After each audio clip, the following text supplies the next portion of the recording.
curling was invented in Scotland, became wildly popular in Canada, and was exposed to a much wider audience once it became an Olympic sport in 1998. The Panthers Ice Stand is home to a weekly curling league, as well as a Learn to Curl program. We had a lot of activity generated from the Olympics and people coming out to learn the game. Then we had enough people keep coming back and we ended up having a club. The 2010 Olympics, my roommate and I watched so much curling. We're like, we should do a team, it looks so weird and fun. It's been 5 years and I decided to try it. So I finally found a place to. Forward, back, hips up, drop. You can learn to curl and play the very first evening or first day. It's not hard to learn. It's hard to master. It's not hard to learn. It's something like shuffleboard on ice, sliding 42-pound granite stones down the ice toward a target area. It's fun. I mean, it's actually more of an exercise than one would think. I like the sweeping. I do like the finesse part about the throwing the stones. So. There's 8 ends per game. The team that has the most rocks closest to the center in each end gets that number of rocks scored.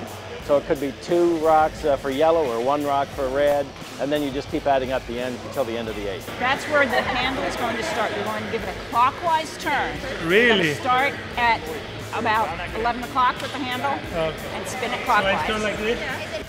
The learning curve can be a bit steep, but once you get the hang of it, the fun begins. All ages, it's both sexes. There's no really dominance or anything that other sports have. So it's a nice integration. So it just all comes down to skill. Exactly. Skill, technique, and that nice touch. Well, the sweeping actually heats the ice up enough that it will make the rock go further and it'll keep the rock straighter. So if the rock is starting to curl too much, you'll want to get them sweeping to keep it straight.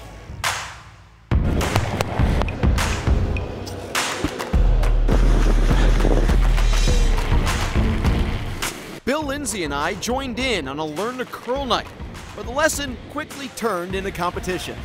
That was a ton of fun, obviously a little bit more fun for me because at the end of the day, the scoreboard reads Goldfarb 7, Lindsay 0, and you are never going to live that down, my friend.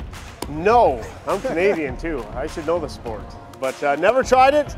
First time, it was harder than skating on this ice. Fell down a couple of times, but graceful. Yeah, well, like a bird with like a wing, maybe. You want to try playing hockey for 20 years and see how your knees? Is that a challenge? You want to see how your knees feel and stuff? 20 years. How old do you think I am? Yeah, I can barely get down to the ground. For 20 That's years. what I mean. It had to be with the low center of gravity helped you out. Balance was just really tough on this because that's what I struggled with the most with was getting that grip, pushing off, and then finally getting to be able to not face plant as I push the stone down the rink. Yeah, that's a big thing. Trying to push off and keep your balance. And you think as a hockey player, I would have some balance and grace on ice. It didn't happen, did it? Not in the slightest. Yeah, not at all. But it was fun to be out here and grew up and had the curling rinks in Canada and never took part. So actually really happy that I got to take this chance. You took a Dixie or two. 1 or 2, I think, but not nearly as many as you. It's time to wrap up. Let's go. All right, we're done here. I hope you should try it out too because this was a lot of fun.